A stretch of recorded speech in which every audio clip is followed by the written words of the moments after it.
Hey everyone, welcome to this month's Coach Developer Conference Call from the United States Center for Coaching Excellence. I'm Sam Cowan, your host. And joining me today on the call will be Daniel Pink, the author of Drive, Win, and To Sell is Human. A couple of quick housekeeping announcements. For those of you who are on the call regularly, you're bored by these by now. But just reminders that past calls are available on YouTube, Apple Podcast, and Google Play. Please subscribe and leave a review. That helps others find the podcast. I also want to do a follow-up call from a previous month with Sergio Larabascal. And we had talked about the I Coach Kids EU. Their MOOC course is now open on developing effective environments for youth sport. And I'm halfway through the course, and it is fantastic. I highly recommend it. It's very well put together. The information's fantastic, and it's very slickly done. And I really would encourage you to get that out to your coaches as well. And I'd be remiss if I did not promote the Coach Developer Summit coming up here in Colorado Springs in June of 2019. Registration is now open. At least a tentative schedule should be up by the end of January or so. So you can see who the presenters are. The keynotes are listed at the uscoachexcellence.org website. Next 2 months, the calls are with Joe Eisenman, who is with Volt Athletics now, and he's been doing some great stuff with Tony Moreno and Rick Howard on LTAD Playgrounds, and that'll be February the 6th at 11 a.m. Eastern Time. And then Diane Culver, who was one of the keynote speakers at the last coaching conference in Orlando, she will be talking about communities of practice on March the 6th, also at 11 a.m. Eastern Time. So as always during the call, if you have some questions you want me to pose to Daniel, if you're logged in anyway, if you'll just hit the little bubble chat there, that'll pop up on my screen. I can ask a question. I also give folks a chance at the end to do an open Q&A. And with that, Daniel Pink is with us today, and he is the author of several books. 3 I wanted to highlight here. One is called Win, The Scientific Secrets of Perfect Timing, and that is out in paperback today on January the 9th. So I'm sure this begins a lot of calls that Daniel's going to have as he does the online sort of interview for that one. The book that really drove me to bring Daniel on is Drive, The Surprising Truth About What Motivates Us. I think it's an important one for those of us who work with coaches and also athletes. And then I want to talk about his book, To Sell is Human, The Surprising Truth About Moving Others. I think that's kind of important because we are trying to sell something after all. Daniel currently makes his home in the D.C. area, has a bachelor's degree from Northwestern University. Go Cats. You guys had a great football season this year. And go Wildcat Fencing for my friends who are the fencing coaches there. And also has a JD from the Yale Law School. And as always, we do not hold that against anyone who has law degrees on the podcast. And if you want to find out more about Daniel, his website is really simple, danielpink.com. And if you want to follow him on Twitter, he is at Daniel Pink. So Daniel, welcome to the podcast. Thanks, Sam. Thanks for having me, and thanks for the shout-out to the great Northwestern season. My son and I watched the Holiday Bowl in our basement, and it was the third quarter was one of the greatest third quarters in Northwestern football history. Which is, in Northwestern football history is not a glorious history, so it's fairly easy to get a high mark there. I was not going to say that. I know the fencing coaches at Northwestern pretty well. I like them a lot. And my niece actually has a master's degree from Northwestern, so that's a little bit of my connection to Northwestern as well. Super. Hey, first of all, congratulations on all the books. Thank you. I sort of have crammed reading at least the Win and To Sell in the last couple of weeks. I'd read Drive a long time ago and went back and reread it a few weeks ago because Jessica Leahy had mentioned in her book, and she was on the podcast earlier, just in terms of talking about her gift of failure and what motivates us. And that was the one that really drove me. And then I kind of came across To Sell, which let's sort of work in reverse order a little bit. We are trying to sell ideas to people on things like better coaching education and making sure that parents are out looking and finding good coaches for their kids, and that We want coaches to do the education. So we are salespeople in that regard. We're not trying to sell cars or aluminum siding or anything like that. What are some tips that you can give that you found out from your research in the book on how can we sell this idea to others, and that may include our administrators and our own sports organizations? Yeah, that's a great question, Sam. And what I did for that book, To Sell is Human, is look at the social science of selling, influence, and persuasion. You know, there are all of these, all this folklore about how to sell your idea effectively. So we talk about always be closing. We think that extroverts are better than introverts. We think it's like high pressure tactics can sometimes work. And I just went, you know, with an open mind and said, what does the research tell us about these kinds of things? And the research tells us a couple of things, and I'll be swift to allow for some follow-up questions. First of all, if you look at what people do all day on the job, whether they're coaches, whether they're coach educators, they're persuading, influencing, convincing all the time. It's a huge part of what people do on the job. It's rarely in people's job descriptions, but it's a fundamental part of what they do every day to get their work done. And I think that's especially true for coaches and for coach educators. The other thing is that we're doing a lot of this persuasion on a remade landscape. A lot of what we think of as traditional sales existed in a world that no longer exists. Much of the world of traditional sales and persuasion was in a world of information asymmetry, where the seller always had more information than the buyer. When the seller had more information than the buyer, the seller can rip you off. But today, in any domain, whether, again, going back to your example, Sam, selling aluminum siding, selling cars, but even finding a great coach for your kid, the information balance is a little bit more even. And so that changes the game. And what the research tells us about how to persuade effectively and ethically in this remade landscape of information parity is that a few qualities really, really matter. And one quality is what I call attunement, which is perspective taking. Can you get out of your own head and see things from someone else's point of view? This is really fundamental in any kind of persuasion, and human beings are not natively good at it. So what can we do to get better at seeing things from someone else's perspective, understanding their point of view? Another one, and these qualities actually are ABC, just coincidentally. So attunement, buoyancy, and clarity. Buoyancy is essentially this, that when you're persuading all the time, you're going to get rejected a lot. And you mentioned Jessica's book on failure. When you persuade, you're going to fail a lot. You're going to get a lot of no's, and that's really hard on people. And so buoyancy is how do you stay afloat in that ocean of rejection? And this technique, the technique of how do you become more resilient, how do you maintain some buoyancy when you're in this ocean of people saying no, is really important, I think, at all levels. I think it's important for coach educators. I think it's important for coaches. And I think it's really important for athletes.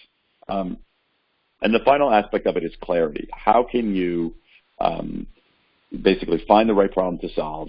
How can you take this welter of information and figure out what is most important? So when we look at the science, it turns out that attunement, out of your own head into someone else's head, buoyancy, staying afloat in this ocean of rejection, and clarity are the three most important attributes. I found it interesting that ends up being ABC, and in the book you point out that the old school ABC was always be closing, and I think probably a lot of people the Glenn Ross totally movie is just the epitome of that mindset, and yet that's not really the way that we are persuaded easily. No, and I think it has an interesting dimension on coaching, and you can see it a little bit. I mean, I'm not a coach. I coached, like when my son was very little. I think he was 6 and 7. I coached his baseball team, which was a complete abject disaster. I've become convinced that parents should not coach their own kids, But I'm a pretty big sports fan, and I like to observe coaches, and I do think that something more broadly has changed in the coaching profession. And this is a layperson's view. You guys could disagree, because I think about when I grew up in the 1970s. I grew up in Central Ohio, so you think about a coach like Woody Hayes of the Ohio State football team, and then you look at a coach like football coaches today, whether it's Dabo Swinney or whether it's somebody like Pete Carroll. Very different approach. Very different approach. Much less rigid, much less authoritarian, but getting very, very good results. Yeah, I agree. That's an interesting one because when you started talking about Woody Hayes and different approaches, my brain went to Dabo, and that could be a little, recency bias, I'll admit, on that one. But yeah, I can't imagine Dabo doing the things I've read Woody doing in the book about he and Bo is really kind of eye-opening and shocking in that way. But remember, actually, Woody Hayes, Ohio State, I remember when I was a kid, Ohio State had a game against Clemson, and Woody Hayes got on the field and slugged one of the Clemson players. Yes, Woody Bowman. That's the thing that led to his demise. But if you think about, Woody Hayes, looked at coaching as this kind of militaristic venture where he was the general and everybody complied. And I'm not saying that's the wrong way to do it necessarily, but you look at somebody like Dabo or you look at somebody like Pete Carroll, these guys talk about love. Woody Hayes never said the word love, right? Pete Carroll talks about love. Dabo talks about love. And you think about in the basketball world, a coach like in the NBA, a coach like Brad Stevens, who is very cerebral, very much about getting each player to be self-directed. I do think there is, in general, a little bit of a generational change in how we approach coaching. And it ends up being very consistent with both the science of persuasion and the science of motivation. Yeah, I agree. And I think part of the thing that also got me, hooked me into sell was that one of the companies, and I can't remember the name of the company, their goal is to go out and help you solve problems and work with you, not just to sell you things. I think that's a big part of coaching is we're all working towards the same thing. I want you to get better. You want to get better. We want the team to win, whatever it may be. And having that sort of relationship where we're in this together, it's not adversarial. I'm not trying to rip you off. And do that, I think, is an important quality that comes through both in sales and that reason. And that may be why a lot of athletes become really good salespeople, because they get that aspect. That could be. Yeah. That could be. That's just an off the top of my head thing, and somebody may come back and go that I'm an idiot. No, but see, I think in general there's a decent. I mean, like I've heard it from. I write mostly about business, and I've heard from employees. There's employers actually like hiring athletes, right? And I think that's. I mean, part of it is that athletes have a certain kind of reflected glory about them. And so there was actually a story in the Wall Street Journal a couple of days ago about how all of these SEC quarterbacks have become life insurance salesmen. Yes. Because they can get meetings. So Jay Corker, the former Alabama quarterback, calls up somebody, and like the person will come and meet him because of Jay Corker. And so but in general, what I've heard beyond that kind of celebrityness, because again, as you, I mean, everybody on this call knows, most athletes, even at the college level, are not well known. I don't think that there's an American out there, even a sports fan like myself, who could name a famous fencer. And you have all these sports out there where you have these incredibly talented athletes, whether it's volleyball, women's volleyball, men's volleyball. Most people don't know about them. You look at like a sport like field hockey or lacrosse or a lot of this track and field, and these are just really, really talented athletes who nobody knows. And so they don't have the reflected glory. But what I hear from employers is that they do have two other attributes that are extraordinarily valuable. Number one, they show up, they practice, and they know how hard it is to get good at something. And that getting good at something requires effort and practice and just showing up every day, whether you want to or not. The second thing, especially with less so in sports like track and field, and maybe less so in fencing, a little bit in fencing, but really in team sports, is that they know that these athletes know, a volleyball player, a basketball player, a soccer player, a baseball player will know that their performance affects other people's performance, and other people's performance affects theirs. And that's a really important thing in any kind of human enterprise. And so if we get beyond the superstar Division I college athletes, a lot of employers would love, given a choice of two equal candidates, one of them is a Division III soccer player and the other one isn't, they'll hire the Division III soccer player because she shows up, she knows how to practice, and she knows that her performance affects other people's performance. Yep, and just how to work as a team and being a good teammate and not being a jerk is a really nice thing to have in an office setting. Sure. Hey, before we move on to drive, I wanted to go back to the attunement idea here because I thought one of the great examples that you gave in the book was the study that was done where people were asked to tap out a song with their fingers in a well-known song that everyone should know, whether it's Happy Birthday or what it may be. And the people were asked, the tappers were asked beforehand, what percentage did they think the person listening to it would get right? And I think it was 50% was the average that they thought, oh, they'll get half of them right. But then when they actually did the tapping, only about 5%, I think, or something like that was correct. And I thought that was a really good indication of looking at that from someone else's perspective of, I know that song in my head, so I'm hearing it when I'm tapping it. But that other person's just hearing my tapping. I think sometimes those of us in this world need to look at it from our coach's perspective on what is it they're wanting and needing and what's their perspective on that. I thought that was a really kind of cool study that those folks had done. It's a really important. It's also a really important study, Sam, in that that unearths. Excuse me, sorry. Something known as the phenomenon at work here is known as the curse of knowledge, and what that means is that when we know something, we too often assume that someone else who we're talking to knows it, and that often, very frequently, is not the case. And this is one of the biggest flaws in human communication, even in human cognition, that we don't see things sufficiently through someone else's perspective. We don't stop and say, what does Sam know about what I'm about to say? How does Sam think about this? What's Sam's perspective on this? And, in any kind of enterprise, and certainly coaching, that's a big deal. I think, again, this is purely observational, and I don't have any data behind this, but I've seen anecdotally that that good coaches are often not people who are stars on the field or on the court or wherever.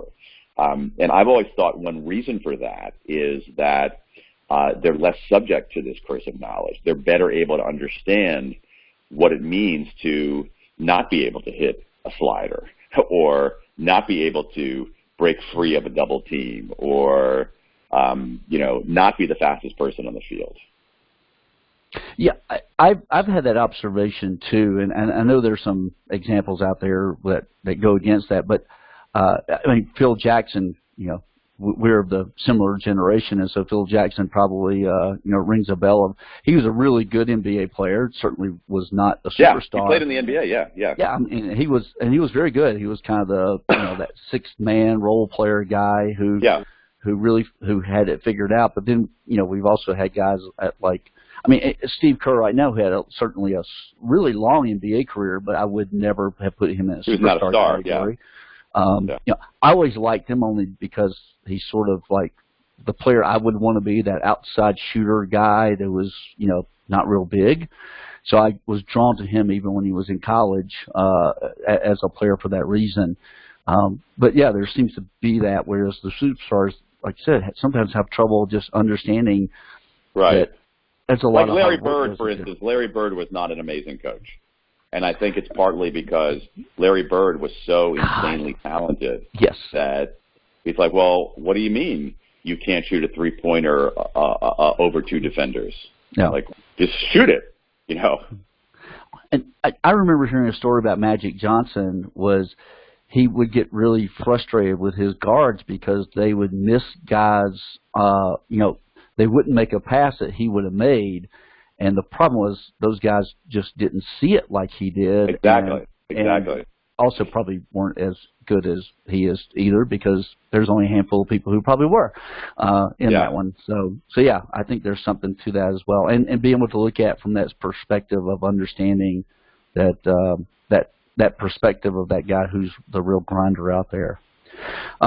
Since we are, I want to make sure that I'm cognizant of your time situation here, and I wanted to get into drive a little bit because this is, again, the one that really kind of prompted me to reach out to you. As I mentioned, I had read this a long time ago, had kind of forgotten about it, and then when Jessica Leahy's book and our talk came up, it reminded me of this, and I went back and reread Drive about what motivates us. So what still is the conventional wisdom on what motivates people to do anything? Yeah. So what we know is, I guess there's a way to summarize the big idea in that book in a fairly crisp way, and it's this.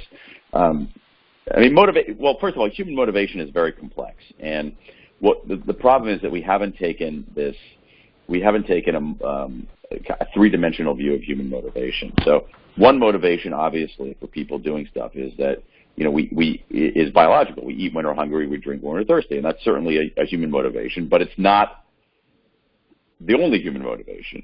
Another motivation is that we respond pretty well to rewards and punishments. Typically, in many cases, if you reward behavior, you get more of it. You punish it, you get less of it. But that doesn't fully explain human behavior, because there's a third drive that we have, which is that we do things because we're interested in them. We do things because we like them. We do things because it contributes to a team. We do things because we like getting better at stuff. We do things because it's an expression of who we are. We do things because we find it exhilarating inherently.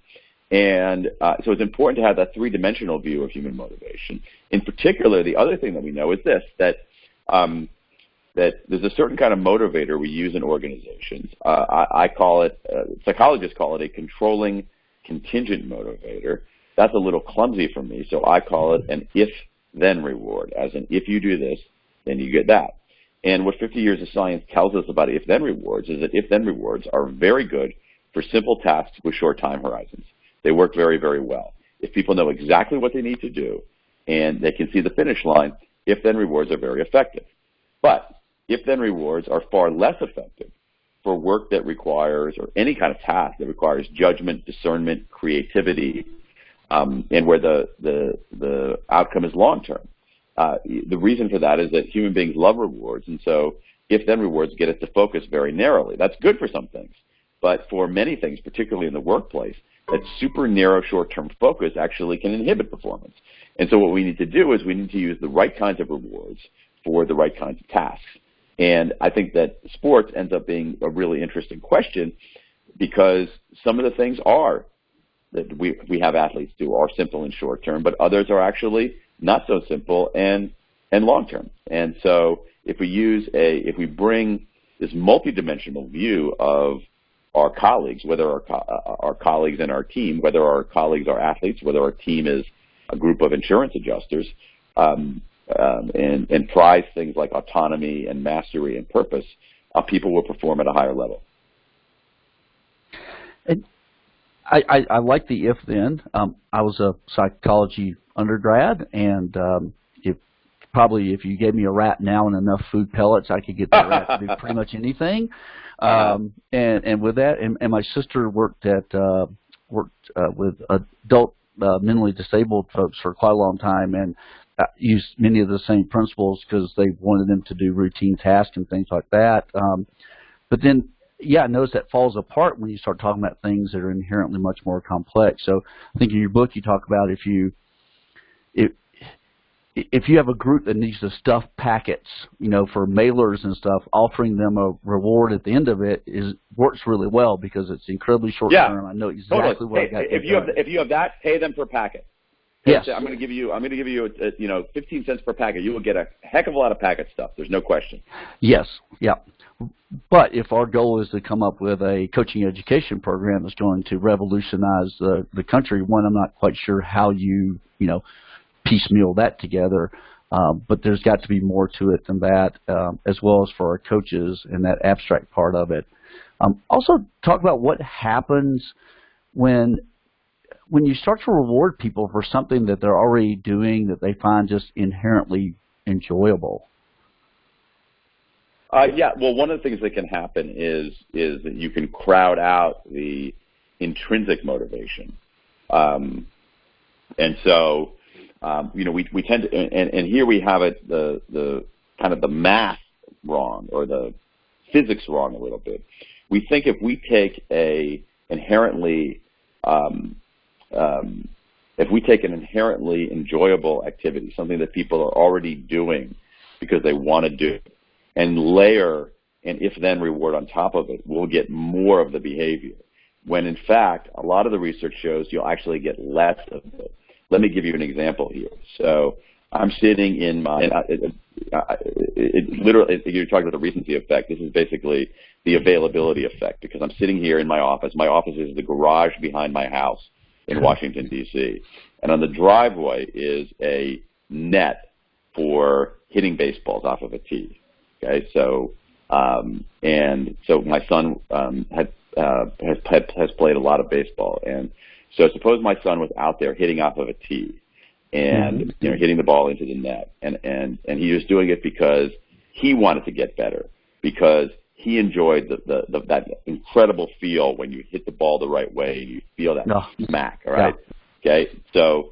But of course, I said to him, wow, he's really doing this. I'm going to actually try to add to it. I'm going to tell you, every time you go out and hit, I'll give you $2. All right. What the research shows is that actually will make him less interested in it, because he will say,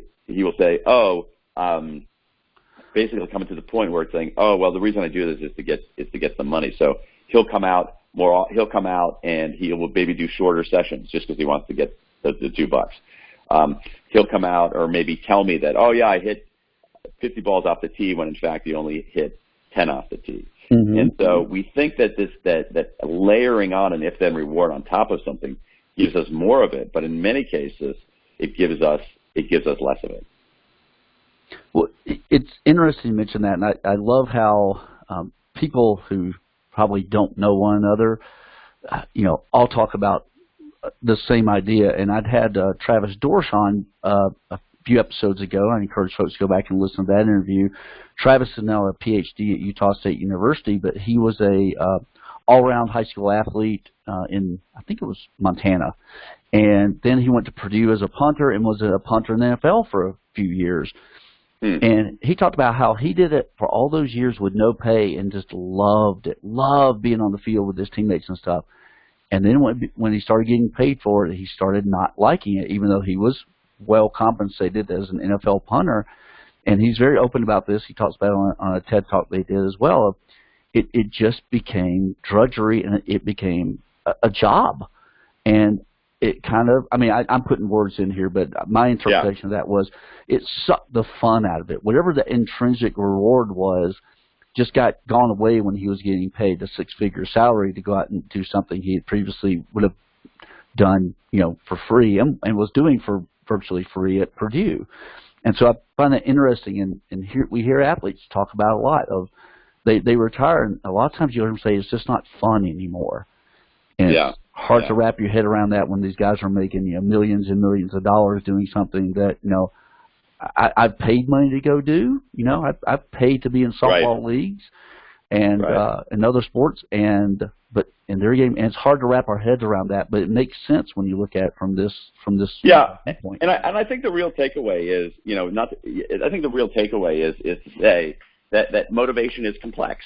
And that we can't think of it as this very simple mechanical kind of process where if we just layer rewards and punishments, people will perform as they expect. People are much more interesting; they're much more unpredictable, and there's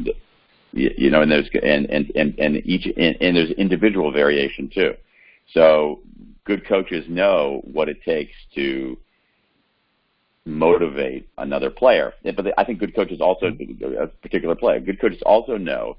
One of the most famous, in this book Drive, I talked to some of the researchers who, in social psychology, who have really paved this new understanding of motivation. And one of the most well-known of these researchers said to me, and I think it's important for coaches, is that he says motivation is not something that one person does. Motivation is not something that one person does to another person. It's something that people do for themselves. And so I think the really skilled coaches create environments where the athletes can motivate themselves. I remember, and this is another anecdote, take it for what it's worth, a very early game in Kobe Bryant's career with the Lakers. He, made a terrible pass or turned over the ball, and as he's running back down the court to defense, he looks over at Phil Jackson, the coach, and basically just waiting for Phil Jackson to yell at him. And Phil Jackson says, "What are you looking at me for? You know what you did wrong." It's like, you don't get punished for this. It's like, I trust you enough as an athlete to know that you actually hated making that turnover, and you know exactly what you did wrong, and you're gonna not do it again. So I don't need to punish you. I don't need to pull you out of the game because I respect you enough as a person who wants to play well. That's a great observation. I get a chuckle even looking at my own sporting background, which was nothing to write home about at all. But coaches yelling at me for dropping the pass and stuff, and I'm like, I don't need you to yell at me to tell me I dropped the pass. I was there. I dropped it, and it was the last thing I wanted to do. And I had the coaches who would just rip. I can remember as a kid, the coaches grabbing my face mask and pulling my head around to look at me and to me look at them and stuff. That and it's like, Coach, I know I screwed up. Maybe it would help if you told me how I can how do I do that to make it better. What did I do wrong, and what did I and what can I do better next time? Exactly. And maybe you took your eye off the ball. Maybe your feet weren't planted correctly. Right. Maybe you were worried. You were too worried about getting hit, and you were sort of looking over your back shoulder, waiting to see whether you were going to get clobbered when you caught the ball. That last one's a good bet when it came to me. So I'll admit that football was definitely not my sport, even though it's probably my favorite sport to watch now, perhaps. With that. In Drive, you talk about three concepts that coaches here and coach educators will certainly launch onto, because we talk about these things as well. You talk about autonomy, mastery, and purpose. Maybe break those down, because I think because those are terms we use in coaching education a lot. We want to develop that autonomy in our athletes. We want them to focus on mastery versus what scoreboard watching or outcome watching. And I think that idea of having purpose is really important in coaching. And for coaches, what is their purpose that they have in life? So maybe you can deconstruct those three as you approach them in Drive. Right. Well, autonomy is really just self-direction.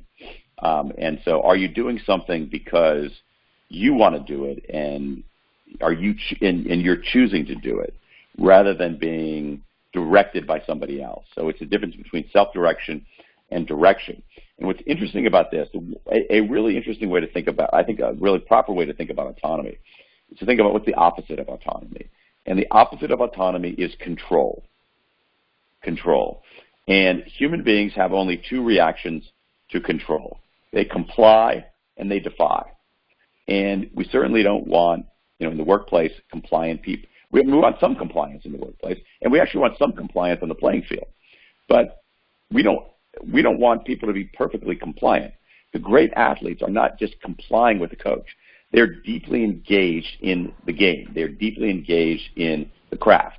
And the way that people engage, the way that every human being is engaged, is by getting there under their own steam. That self-direction is how people engage. Human beings don't engage by being controlled.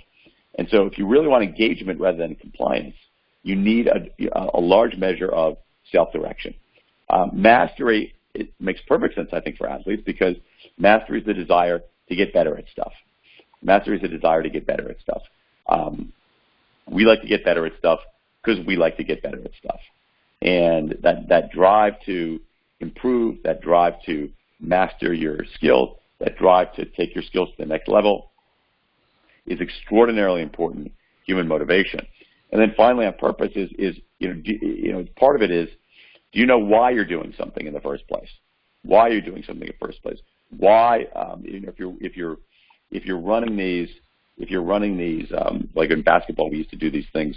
Probably don't even call them that anymore. Called suicides, where you go from the baseline and then you run as fast as you can and you touch the foul line and then you run back and then you run back to the baseline and then you run from the baseline to the half court line and touch the half court line and then run back, and it's like, and I would always do that in a very compliant way. Yeah. And the thing is like a good coach would say, like, why are we doing these? The reason we're doing these things is because you're going to be in games where you're freaking tired, and it's going to be the fourth quarter, and you need to hustle down that court. And I don't want you laboring down the court because you're out of shape, because you've never had this experience before. So this is why we're doing this. And then if people know why they're doing it, they're going to be more likely to do it and do it with some gusto. Rather than simply saying, I'm your coach, this is what you do, and at some level I'm just punishing you because coaches are authoritarian figures and they like to control people. I too grew up in the age of calling them suicides. I think a friend of mine said that who's younger than I am, they called them running guts was what they called them at their school. Yeah, I felt like that was always punishment because when I was 15 years old, I wasn't really attuned to the fact of, this is conditioning, and we also oftentimes did them as a punishment too, because if we missed exactly, we did it, and exactly. Can we please separate out conditioning from punishment and exercise as a punishment thing on a bigger scale? I think most of the folks listening to this kind of have that idea already. I was that obnoxious kid. I was a track and field and cross country were my better sports, and I was that obnoxious kid who always wanted to know why we were doing this workout. And one of my coaches finally just started answering it, but another one of my coaches pointed out, he was a very young guy just out of college, and he goes, some coaches find that to be that you're questioning what they're doing. And that was not my intent to question, do you know what you're doing? My intent was I was curious because I was interested in track and maybe coaching track one day. And I wonder, why are we doing this workout? What's the purpose behind it? And all they need to do was, hey, you're going to improve, this energy system or something. And that was enough much of an answer as I needed, not just that it was going to make me faster, because I was smart enough to figure that out on my own. But I wanted to know the purpose behind it, because I wanted to see the bigger picture. I'm very much a big picture kind of person. So maybe if we can get coaches out there to understand that it's not always pushback on what you're doing or questioning your tactics. That kid just may be curious, and maybe that's your future coach that's going to come up in another 10 or 15 years and be the coach, is the one who asks those questions on purpose. It's true for schools too. I mean, I've made this mistake too. It's like, when kids says, why am I doing this homework? And parents say, just be quiet and do your homework. But that's a pretty good question. Yes. Because if a kid knows why she's doing the homework, she's going to do it better. Yeah, for sure. No doubt. We'll spend the last couple of minutes here on When, since it is out in paperback as of January the 9th. Kind of give a little synopsis of When. The whole idea is the scientific secrets of perfect timing, and the book is figuring out when do you work best and those sorts of things. So maybe help folks with that, and maybe they'll go pick up a copy this afternoon. Yeah. So this is a book, as you say, Sam, about timing, and we make a lot of when decisions in our life.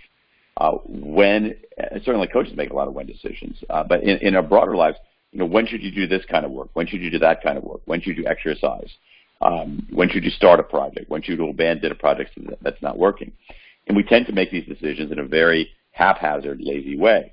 That was true for me. It frustrated me. So I started looking around for guidance, and eventually started looking at the research, wondering whether there was any research on this question. And it turned out there's an enormous amount of research on timing that answers these when questions. It's research that's spread across many, many, many, many disciplines, so it's hard to get your arms around. But this research gives us clues about when in the day should we do certain kinds of work. When should we take a break? How do beginnings affect us? How do midpoints affect us? how do endings affect us? And if you use this research, you can make systematically better, smarter, shrewder decisions about when to do things in your work and your life. And there are a lot of, I think there are a lot of important coaching principles in this. There's some interesting research on, if we think about the episodic nature of timing. So there are beginnings, midpoints, and endings, and each of these have a very different effect on us. So let me focus on midpoints and endings here for a second. Okay. One of the things that endings do, I'll give you an example from just athletics.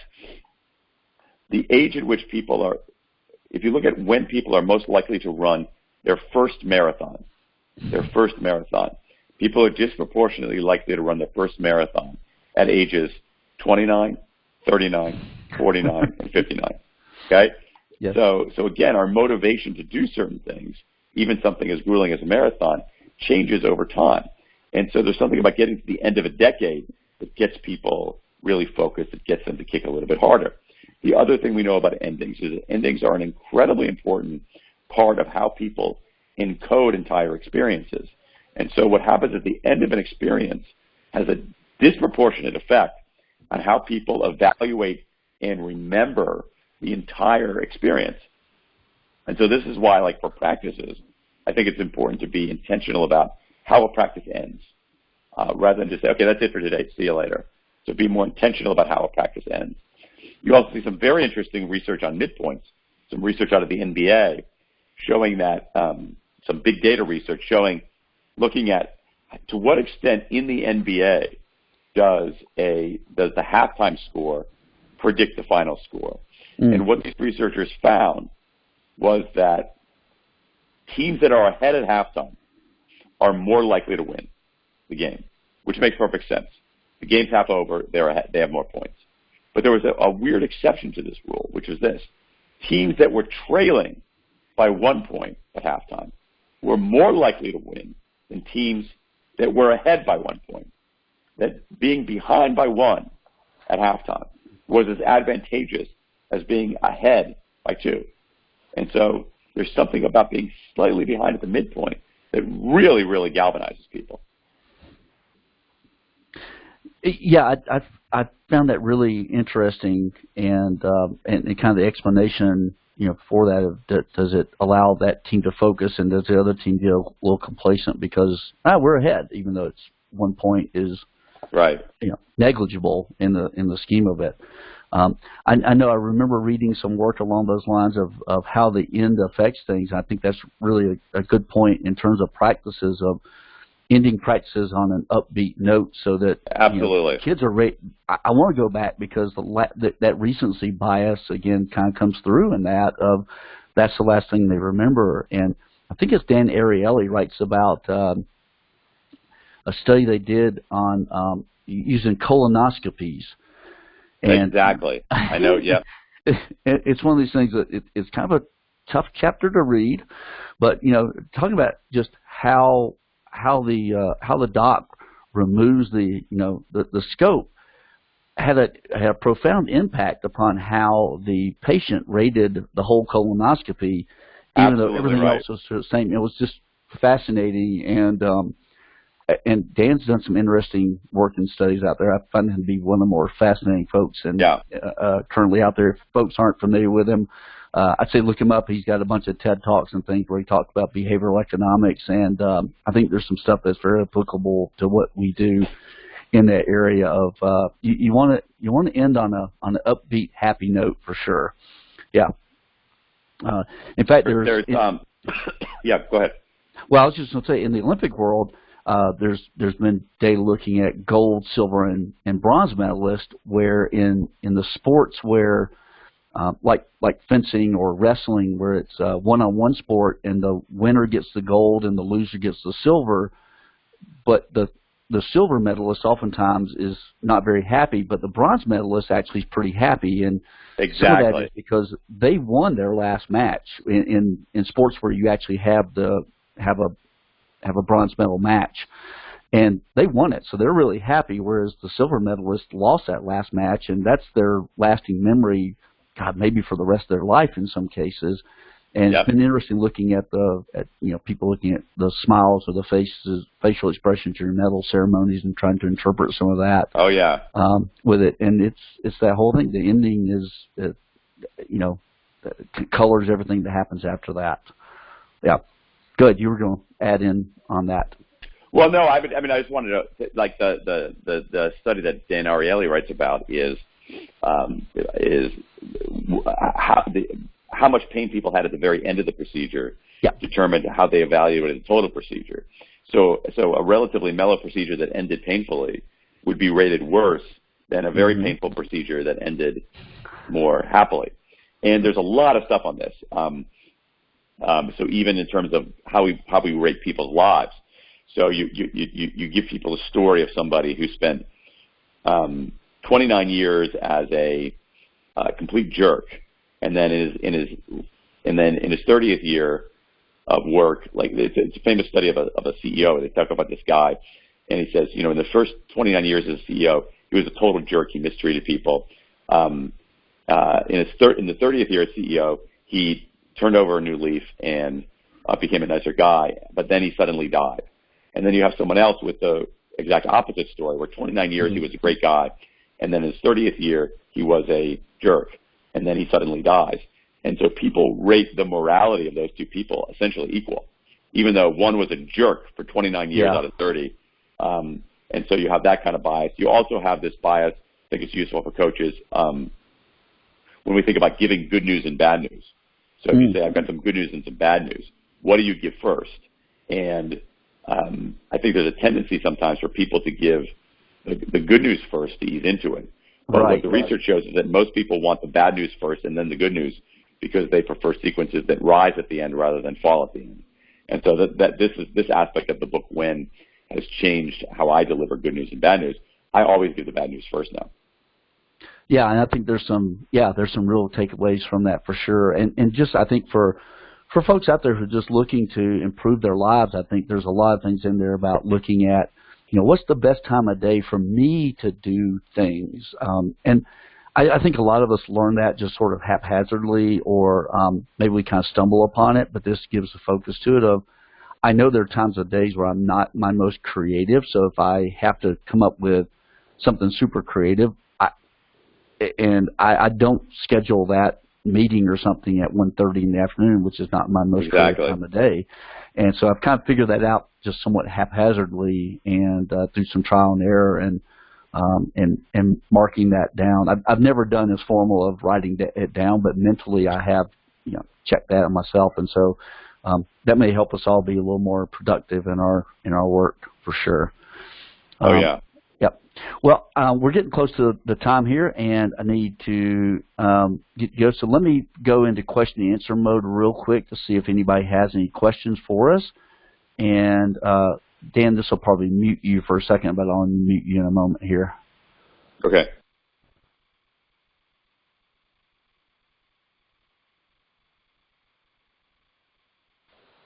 All right. So if anybody has any questions for Dan, I've opened it up, and you can go ahead and just put your name in the queue. And so, Dan, while we wait for folks, because sometimes it takes a second or two, as you're out promoting When, that's out in paperback now, do you have something on the horizon that you're willing to share with folks on your on future projects? I wish I did. I'm trying to figure that out right now. You got any ideas, Sam?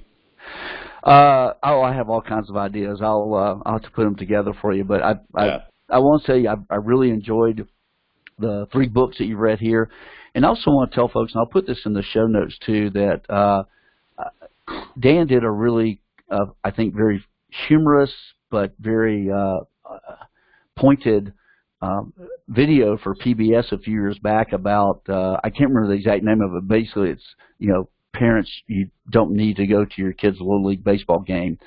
And I thought it was a great touch on the fact that oftentimes our parents, and me as a parent, I hope I don't do this, kind of throw ourselves into our kids' world so much that we're not really letting them have that experience on their own, and that it's the kids' time, and that we could take that hour and go and do something fun for ourselves, go exercise ourselves or work out, and that we don't have to be that helicopter parent who was always hovering about. And I found it to be delivered well, funny, as well as very to the point on that. So it's another good piece of work that you've done.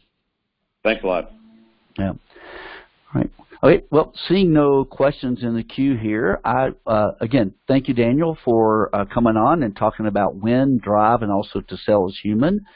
And I would encourage folks to go out and pick up all of those and at your favorite bookseller. And Dan, thanks for sharing your insights and talking about how they apply to the coaching world as well. My pleasure, Sam. Thanks for having me. Yep. Great. All right, and that's it. I will see you guys next month with Joe Eisenman on February the 6th. And have a good rest of your week, everybody.